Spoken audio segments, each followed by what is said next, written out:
So, Gus, Clive, good to see you again. Yeah, good to see you.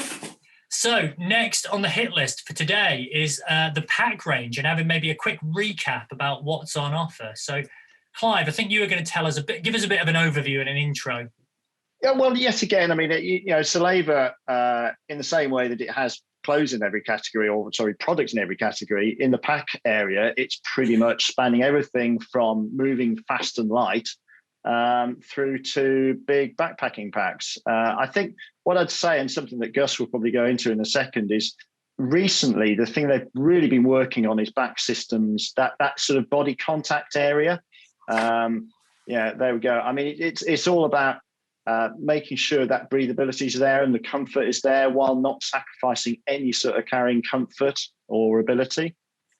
Do you want to expand on that, Gus? Yeah. So just going exactly where from Clive left, the first thing we did with a lot of our rucksacks was looked at how it, how you're basically going to carry your load. Because effectively, these shoulder straps and this back bit is a harness. That's the bit that's going to come into contact with your frame and is going to manage the weight. So whether you're climbing, you're trekking, it's just a day pack. We really looked at how that pack is going to come into contact with your body and what specific load is going to be spread evenly. So the first part, it's easier to see on this pack. So this is the contact back system, which we have on our climbing packs. So you have a sheet of molded EVA, which comes into contact with your back, and you can see all these slits. This is effectively underneath a raised section, which is the yellow that you can see, and it acts as a venting system. So you might not be able to see it accurately from there, but down the side of the yellow panel, you've got a series of perforations. And as they come into contact with your back, it's allowing cooler air to circulate around your back. So if you're under many layers of Gore-Tex, if you're in the hills in Scotland or you're trekking in a hot environment, it's just going to allow that cooler air to circulate and keep you comfortable. So the other thing, I mean, one of the downsides, of course, of the Zoom format is that I can't just reach forwards and grab the product. You actually put it on and have a feel. But the shoulder straps there look really distinctive because, again, they're really broad. But obviously, you've got these vents in the middle. And as I know from things like harnesses, it's often the breadth of actually the coverage that gives you the sort of the comfort and not actually... Well, there's other elements at play, but having a broad tape often makes them distribute the load, wider and makes them more comfortable. Anyway, that's not my job to talk about. You tell me more about it. No. Well pointed out. The split strap setup is, it's something unique. It's something a bit different. And commonly, as you say, it's that broad-looking tape. We think, it's going to be super comfortable. But yes, you've got the split strap, which is designed to mold better around your body. So you can have those great, thick, chunky straps which sit in your body and they provide instant comfort. But if you're having something all day, the point about this is that it's not going to dig into your body. It actually molds around the contours of your shoulders because we're all formed differently.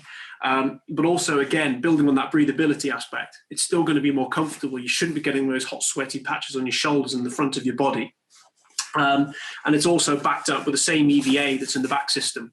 So actually that kind of high density, like cushioned fabric is just going to sit nicely against your bones or your muscles and stop anything digging in. It's worth pointing out, as always, that if you're getting too much pressure here, you're wearing your pack wrong. Yeah. That pack needs to have all the weight around the hips, and really the harness should just be essentially guiding it.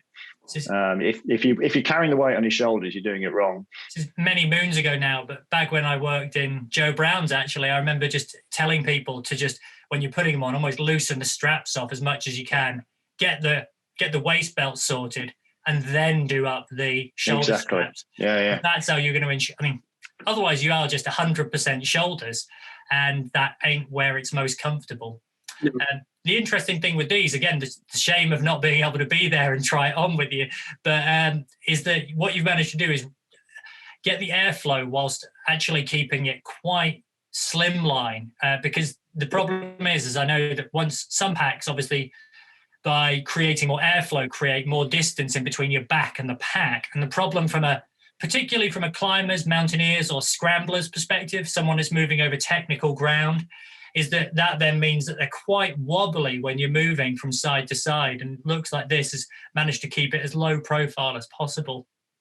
Well, yeah, it goes on to go the next feature of the pack, that along with our back system, one of the kind of the key points was to almost ensure that the pack is going to be eclipsed by your body. So it's going to sit in the profile of your back and shoulders and your hips.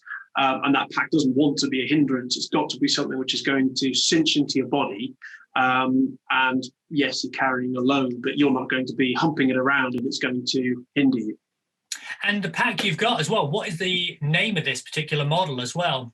So I've got two kind of packs on show. So this is the Apex Guide 45, and it's slightly smaller counterpart of the Apex 35. And I pulled these out today because these are a really good example of our climbing packs and the fabrics they use. In that same kind of family, we've got the Apex Climb 38 and 32, and then we've got two smaller sacks, 25 and 18.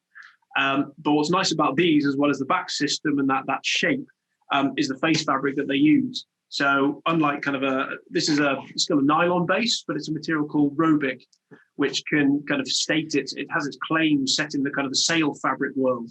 So it's a very high tenacity nylon. So it's a very abrasion resistant fabric, akin to like a 210 denier weave. So if you're rubbing it up on rock or you've got sharp objects, or let's say like a crampon, it's going to be fairly robust against punctures and tears.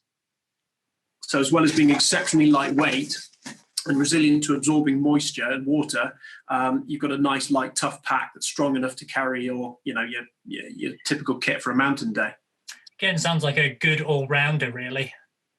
Well, I hope so. Again, good features. Obviously, I know you can't reach out and grab it, but if just from my example here, it's got typically your axe loops. It will take skis down the side of the pack, removable hip belts, the split straps we talked about earlier.